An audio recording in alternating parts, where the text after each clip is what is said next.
everyone, welcome to another fun, hopefully fun episode of It's Not Magic, It's Marketing. Oh goodness, I love that whenever I pop in here, the my YouTube introduction kicks in, so that's always fun. So glad to be here. Welcome. We've got folks joining in from all over the world. If you are listening to this later on the podcast, also welcome. I by the way, do my best to read every single comment, respond to every single message. So please know that if I've not gotten back to your comment or your message, I will shortly. It's just quite an outpouring, which I super appreciate. And just know that if you do leave me a comment, if you do leave me a message, I do try to get back to you as soon as I can. So today's episode, for those of you who are new here, we follow a very similar format. We start with a topic that I'm really curious about, things that I think would be of interest to you guys as brand builders and marketers. And let's face it, we're all brand builders and marketers to some degree, even though, of course, here at Zen Media, we really specialize in B2B. And so a lot of what I create is for B2B marketers. And I'm told that it resonates across the board. So hopefully, regardless of what type of marketing you're doing, it does resonate. I do think B2B is where a lot more help is needed in general. So I do love focusing on that. And so, yeah, I pick a topic, talk about it, and then we open it up for Q&A. And so if you have questions, please leave them in the comments. There are multiple platforms, so my team tries our very best to try to pull questions from whether you're watching this on Facebook or LinkedIn or YouTube. We try to put all those questions together so I can answer them. And so I apologize if I don't get to a specific question. I will do my best to carry it over and answer it in the next live. I've also been given some feedback that perhaps this time is not ideal for those of us who have families or things to tend to in the evening, especially on the Eastern Seaboard, which is where I am as well. So please let me know if you prefer a different time. I might run a poll as well to see which time you guys prefer this live, and we might switch that around. But for now, here we are. So today I want to talk about three big shifts in marketing that are occurring at the same time. So as these shifts are taking place, it's dramatically changed and continues to change the way that we should ideally communicate with our customers, with our prospects. And I hope it resonates with you because it's what we're seeing certainly here at Zen Media. We're seeing it with clients across the board, and more, these different shifts are becoming harder and harder to ignore. So let's dive into these digital marketing shifts. It's actually based on an article I wrote on LinkedIn today. So you might have read that article. You might be watching this because you read that article. If you haven't, feel free to take a look. Some of the graphics and things that I allude to are on there. And if you've missed any of the previous episodes, you can catch up on a podcast. It's on Spotify, it's on Apple, across on Google. I believe you just have to search It's Not Magic, It's Marketing.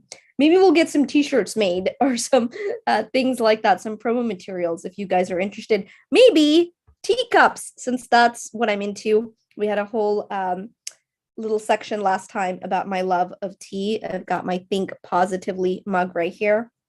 So back to the thing that I really want to talk to you about, the three major shifts taking place. So the first shift that I'm seeing is this split between social and media. So if you think about where social media started out, and look, I've had a really unique vantage point to all of this because I did my thesis on Twitter when it had 2,000 users. So super early days. I mean, social media in general, that phrase was people looked at you like, what were you talking about? It might as well have been neuroscience. I got questions like, what's Twitter? Facebook is something my kids use. So really, really different time and place. And so today, fast forward, and when you think about the word social media or phrase social media, most people think about platforms. Like they do think about Meta, earlier Facebook, LinkedIn, Twitter, Snapchat, TikTok. Now, these are all social platforms. But what's fascinating is I think that social media has now split into two, and we see this very distinctly. So here's how I categorize it. Media is where we consume content. And these are platforms, it can be across the board, but it's when you're scrolling through TikTok, when you're reading articles or posts on LinkedIn, when you are scrolling on Instagram and looking at reels, Reddit, when you're, part of some group that you're, let's say, healthy cooking recipes, if you are part of a Discord channel. So these are all media or mediums, if you want, right? So this is media. Most of the time, media consists of strangers. We are consuming content from strangers. Now, the social aspect of it is kind of fascinating because social is our messaging. In fact, if I had to guess, I would say the number one app that you use right now is some sort of messaging app. So it doesn't matter. Facebook Messenger, LinkedIn DMs, Slack channels. These are private one-on-one or even one-to-many, but they're private channels for communication. And so this is where a lot of social occurs, right? And so this is people we know. What I find fascinating is a lot of times the conversations that happen in social start on media, but they don't continue on media. So what I mean by that is it's the same of when you watch something really funny on TikTok or you look at a reel or you read something and you share that on a private channel. You might share something with your family. I know my family does this a lot on WhatsApp. My mom will share something that she's seen on Facebook or with our teams. Sometimes I'll read an article and I'll share that in our Slack channel, or one of our colleagues will see something that they think is worth the attention of someone else working on a project, and we'll share that. So I think this is really fascinating, and I think we'll continue to see more of this split where there's the social, like the engagement element that happens in private, and then this media element where we are consuming content. So social and media kind of split into two different elements. Now, that leads us into sort of the second trend, which is dark social. And by the way, dark social is a term that's getting thrown around a lot these days. I see it trending more and various people talking about it, but this is not a new concept. Dark social has been around for a long time. In fact, I first talked about it in 2016, so not new at all. It simply means that a lot of these conversations that are happening, content that's being shared, is not trackable. It's not something that you can look at and say, people aren't reading a LinkedIn article and then always commenting right then and there and saying, this is fantastic. Thank you so much for sharing it. Does it happen? Yes. But more often than not, they take that, they share it within their communities. They're sharing it in Slack chats. They're sharing it, talking about it in LinkedIn DMs. They're talking about it in Reddit groups. So this content becomes in some ways not very traceable. So this is dark social. Now, the reason I think it's so powerful is because, by the way, in 2016, 80% plus content was being shared already in dark social channels. That was 2016. These are some of the stats that I went back to this article and I pulled. So think about today. Think about just yourself and how you consume content, how you share ideas. Just today, I was talking to an organization that is considering booking me for their keynote for their global event that's happening. And when the gentleman was talking, he said, "Oh yeah, I've seen some of your videos. Don't you talk about this?" By the way, I had never once seen a public comment from him. I'd never met him before. I had no clue that he was consuming my content. But lo and behold, clearly I was on their radar. They had been talking about me internally, as he said, we've been talking about you internally. But what that means today is people aren't standing around a literal water cooler and saying, "Hey, you hear that girl, Shama? She's got a pretty cool show called It's Not Magic, It's Marketing." So that doesn't happen, but that water cooler talk still exists. It just happens more on, online. So it happens in these Slack channels. It happens in Microsoft Teams, in Google Zoom. Like that's where these conversations are occurring. Now, this is incredibly powerful because what it means is that you have a great opportunity to connect with your audience and influence them. the challenge is that most software, most attribution software, most companies can't track it because guess what? It's dark social. It's called dark social for a reason. It's not traceable. Now, are there certain platforms and things that help you find kind of these niche conversations? Sure. But is there anything today that'll let you find what people are talking about in their private LinkedIn DMs or their Slack channels? No. And honestly, it's a bit of a fool's errand to even focus on that. If you can focus on the creating content that people genuinely want to share, that's valuable, and trust.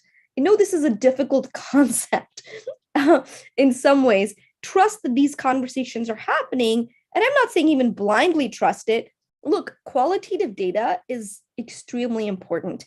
Ask your customers, ask them what they're reading, how did they find you, what influences them, how did they how did they come about you? And chances are it won't be just one thing. Sometimes it will, but most often it won't be something you could have tracked.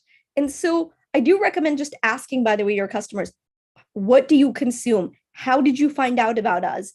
Who are your peers? Where do you hang out?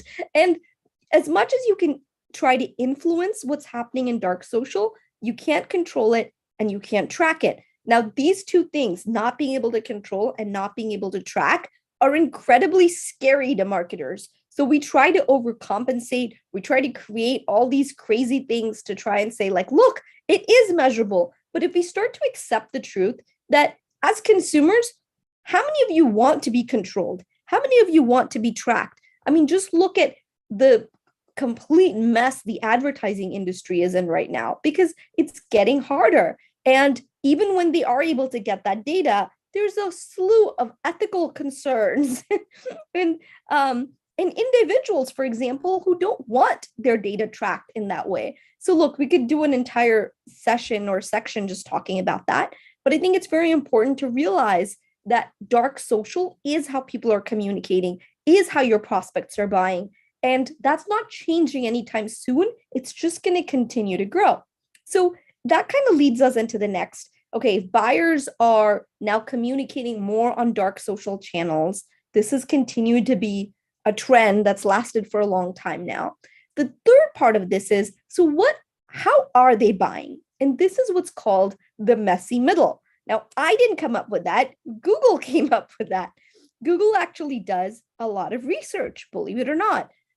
They have spent millions of dollars on trying to figure out what gets someone from trigger to purchase, meaning how do I choose to buy the cereal I choose to buy? Or how does your prospect choose to buy your software versus someone else's software?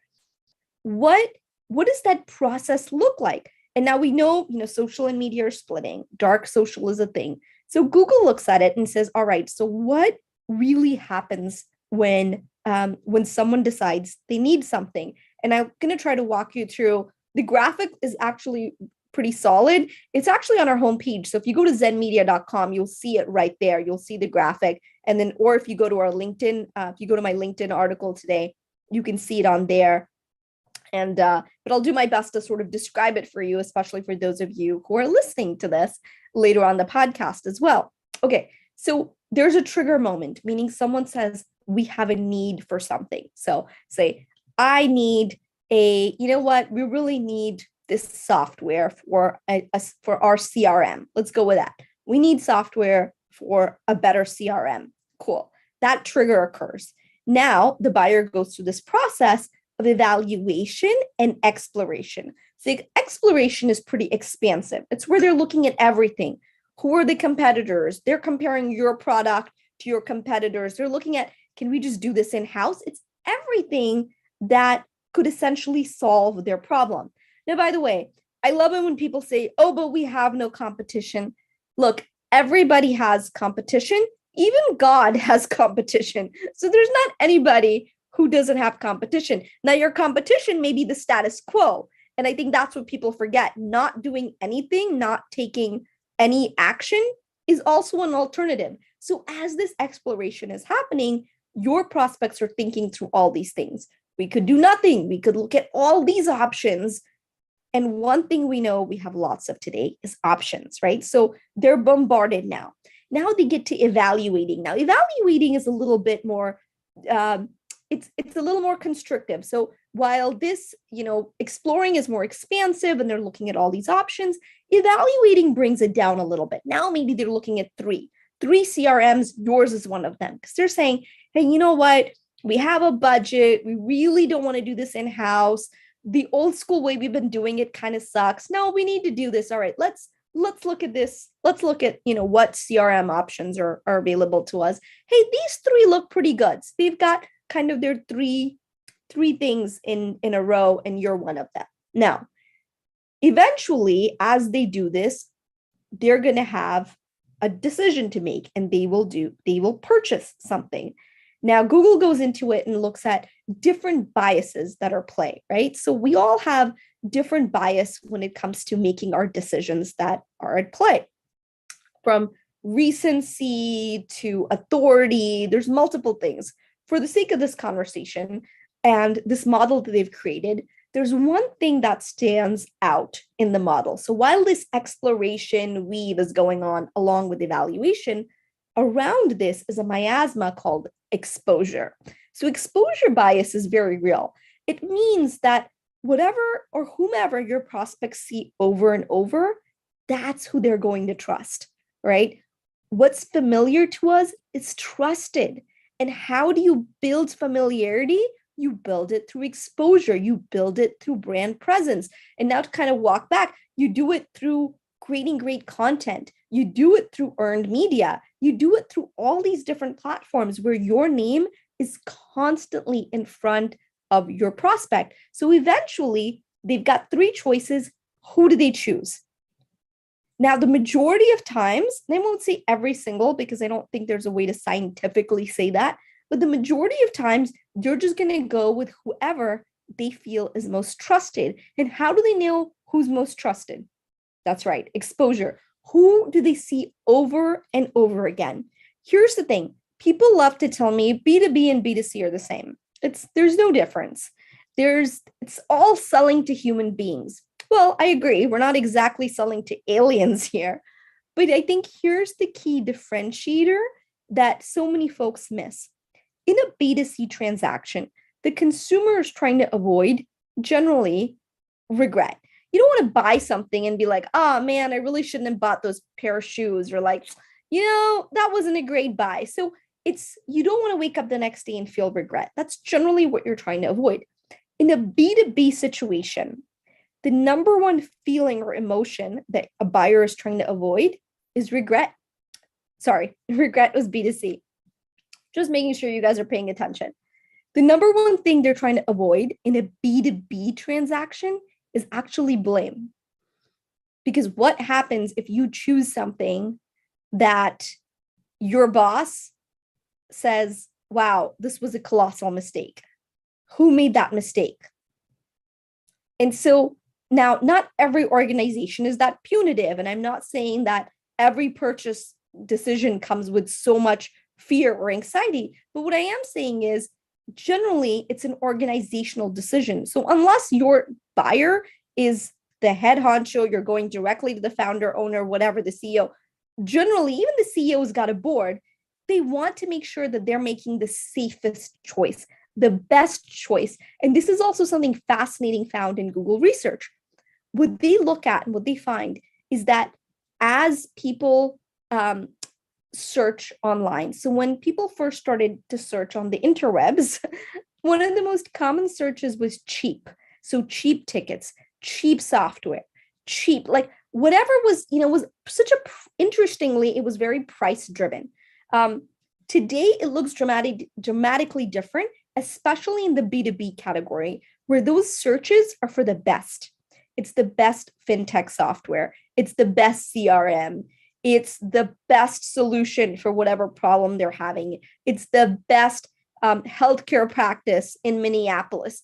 People are searching for the best a lot more than they're searching for cheap, right? And to be fair, I think that's what we all ideally are looking for. It's kind of that best value proposition. And so when you look at all these trends, you start to realize how important it is to really be constantly in front of your market, your audience. It's not a one-time thing. It's not a 2 or 3 times thing. It's realizing that the more present you are, the more on in their face you are, the better chance of winning that business. Heck, even, getting up to bat. We work with some amazing clients, and a lot of them go up against, the Goliaths. They are the Davids of the world, and they're up against the Accentures, the Deloittes.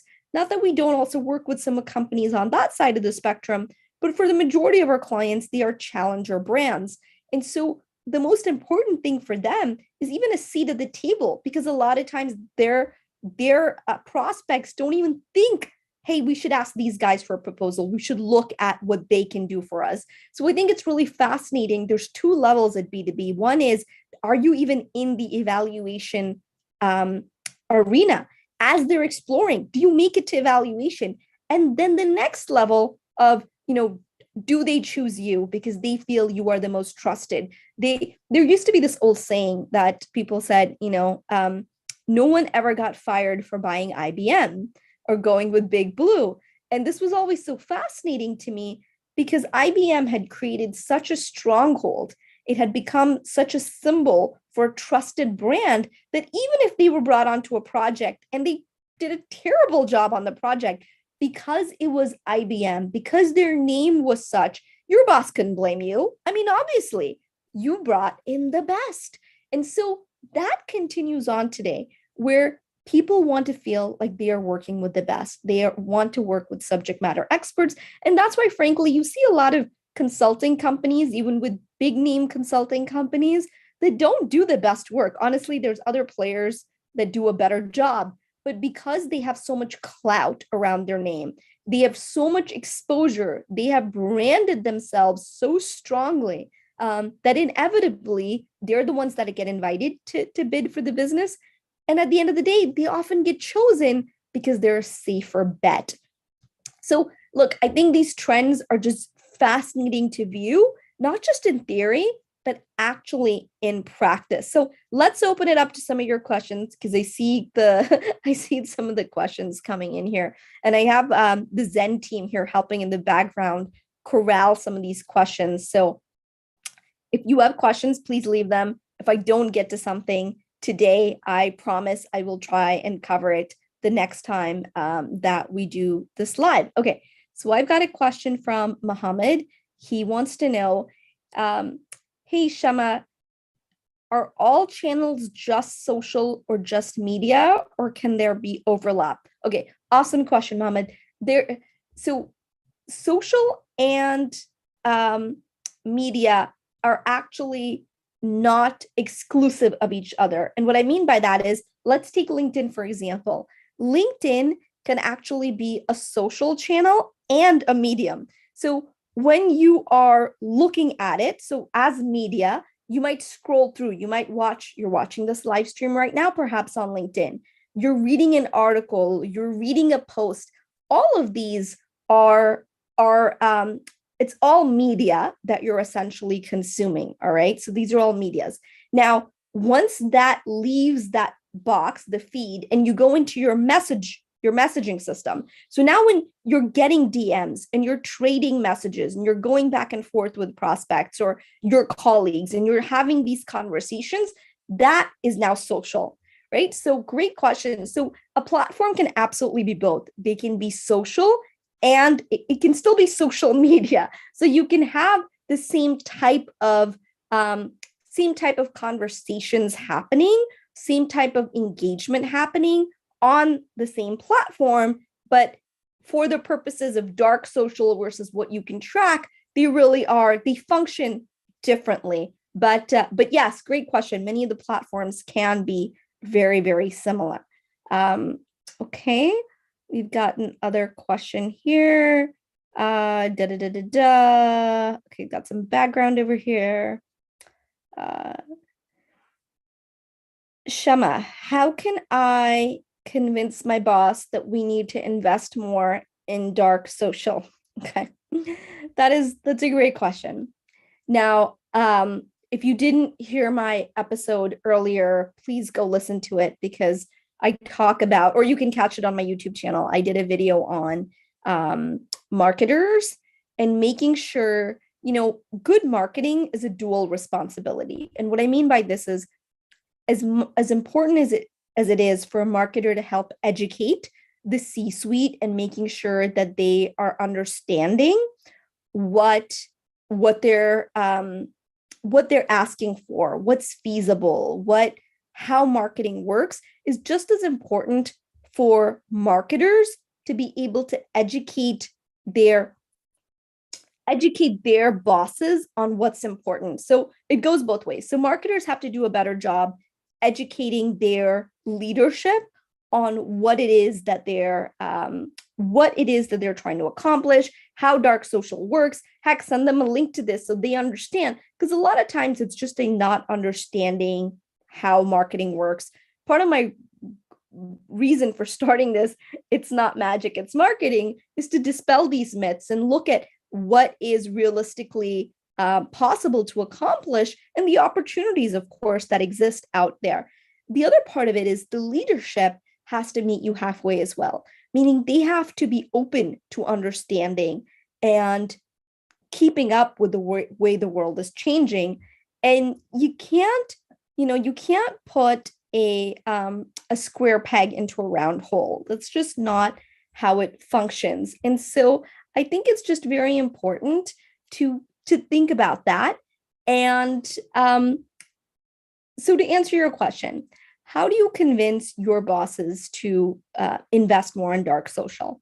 Now, I just want to be really clear. It's not so much that you invest in dark social. It's more that you understand how dark social functions. So you don't say our content isn't working, our ads aren't working, just because you're not always able to connect A to B in a single line, right? So just because someone, like, I've had people who said, we write these great blog posts, but we're not getting any comments on these blog posts.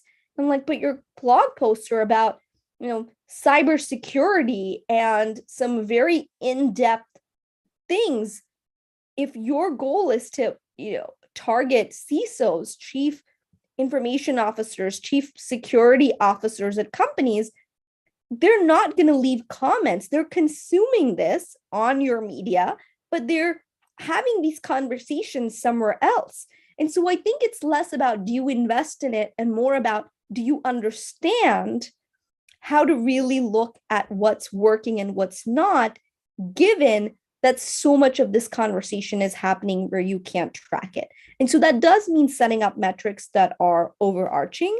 It does mean setting up metrics like, how your sales cycle, are you shortening that? Your overall cost per acquisition, your pipeline velocity, like how quickly are people moving from lead to close?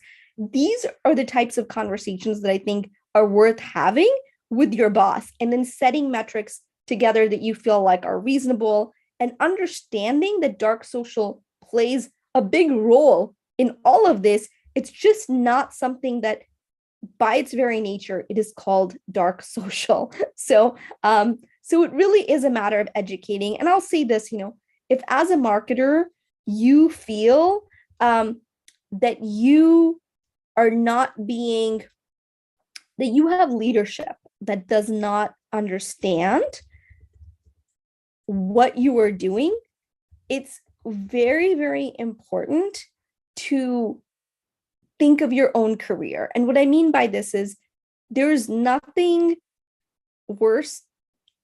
I'm sure there's worse things actually in life, but it's very sad in a career when you see very talented or gifted people who are not able to bring their best self or do their best work because they are constrained by leadership that doesn't get it.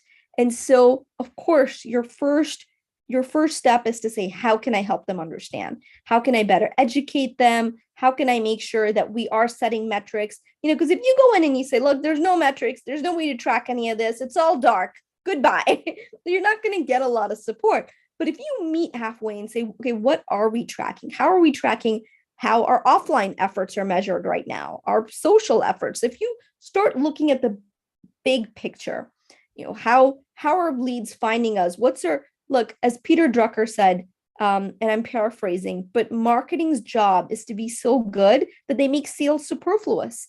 And I love that because the idea, look, I've never met a salesperson that said, I wish my job was harder, right? Like I've never met anybody who said, I wish I had to try harder to come up with I wish I had to try harder to come up with more objections, or man, like I wish people would really make this more challenging for me. Doesn't happen. Really, what's much more likely is they say they want to work for a company where people know the name, it's trusted, and it's something they can believe in. Any good salesperson that you talk to will say that. I want something I can believe in, because it's tough to sell things that, you don't believe in. I think one of the reasons that I've had a lot of success with sales with Zen Media and when we talk to clients is because I 120% believe that what we're doing is making a huge difference and it works. Like this is the way to market. This is the way to do PR. I believe that. So I think we have an incredibly easier time talking about what we do, selling what we do, because there's confidence. So yeah, salespeople want to feel confident about they believe in what they're selling. It makes it easier. I think only sociopaths would take something they feel like, oh, this sucks, but I guess I'll sell it anyways. I think most people want to be helpful and genuinely help the other person succeed with what they're trying to do. And they believe that what they're offering is the best solution there. Two, they want to be able, they wish that every lead was a warm lead, right? Someone who didn't say, who are you? They're actually saying, I've heard of you guys, tell me more. And any good salesperson will tell you that's the difference between someone not hanging up on you and actually engaging with you. So these are sort of key things when it comes to sales. Now, if marketing is doing their job right, sales should be a lot easier. And so the kind of traditional way to do it has been find people, get me leads, right? Like, let's just find people and then talk to them. But we know that that's not how it works. In fact, the 95-5 rule is something I've talked about as well. LinkedIn, just like Google, does a lot of research. They spend millions of dollars doing research on how people buy, what the buying cycle looks like. And their research shows, very similar things to Google. It's very messy. And one of the things they find is 95-5. So 5% of your audience is actually ready to buy at any given time. 95% of your audience is not in the market right now. So it doesn't matter how hard you try to sell to that 95%, they're not ready. The point is to be top of mind for when they are. The point is that when they are triggered to find something, let's say your service or product, and then they're in that exploration phase, that you come up top of list, they're exploring. As they're evaluating through that exposure, you stay top of mind. So when they're buying, it's just you. You're the most trusted go-to, perceived as the best in the industry. And now note that I said perceived and not necessarily be the best. It's great when the substance matches the sizzle, but I can't tell you how many companies I meet that do an amazing job. I mean, these guys are better. These middle market companies are way better than some of their enterprise counterparts, but because they don't have that perception, they've never really invested in their brand exposure, because same thing, they're like, well, we can't track this, and what are people saying, and is this even working? And they shut this down before it even has a chance to work. It's very challenging. They're not going to get to see the results. And so these are the same companies that then wonder, why don't we get asked to the table? Why doesn't our name come up when deals come up? Because this is how marketing works today. People consume content, but these conversations they're having, you can't see them, you can't track them, but it doesn't mean it's not working. And it's working. Why?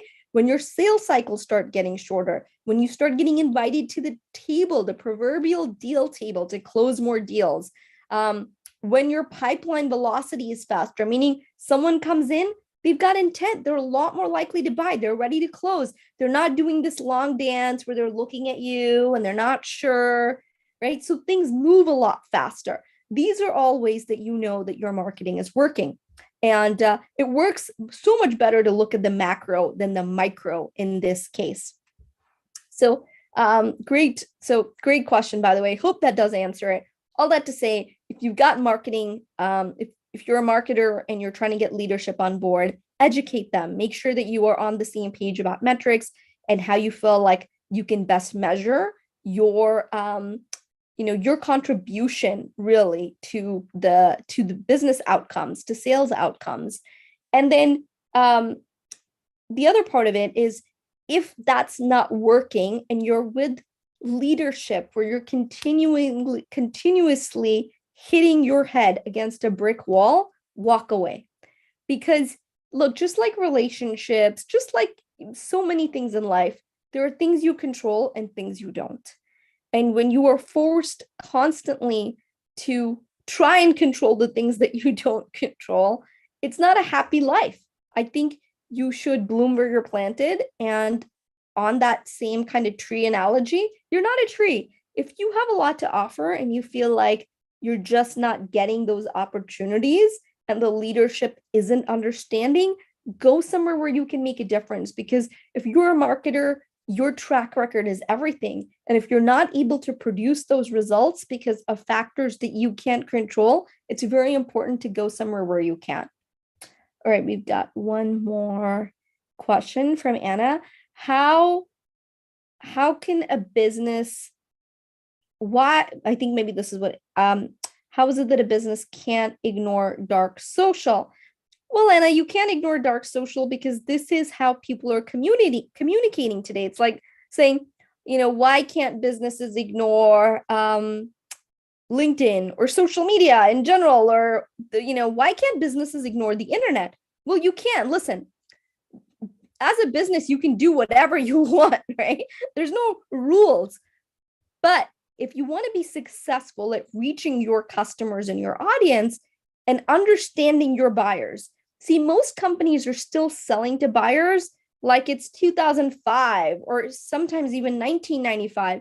And it's not. The buyer expectation is so much higher now than it was. And for B2Bs, for the longest time, companies said, well, look, it doesn't matter because we're still head and shoulders above our competitors. I see this a lot with like our manufacturing clients, especially, and folks that say like, look, our competitors are still working off old school catalogs. We've got a website, and believe it or not, that's a huge step up from our industry. The difference is when your customers come to work with you, your prospects engage you, they're not comparing you to your competitors. They're comparing you to every other experience they've had, right? So they're comparing you to their Apple Store experience, their Amazon experience. They're not putting you in a special category or box saying, but you are B2B, so it's okay. Boy, you've really impressed me. It's not how it works. So really understanding dark social is very much to your benefit because it means you now understand how your buyers are buying, how they're communicating, where they're communicating. Now, what you can't do is control all of these aspects, but you can certainly influence them. Look, as a mom of a toddler, I've got 2 toddlers now, I guess, to be fair. I can tell you that I can't control anything. It's the one lesson you learn as a parent, I think, rather quickly, or perhaps longer, and it's more painful of a lesson. But you can't control your children. Anybody who has children who's watching this knows this. You can't control your kids.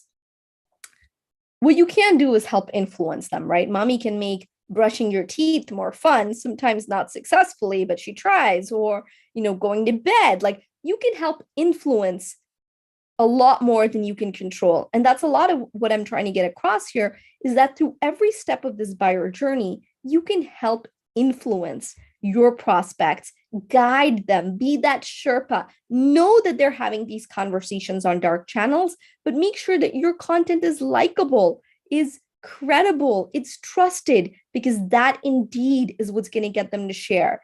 So in that way, the bar is a lot higher. Hope you guys have enjoyed this live session.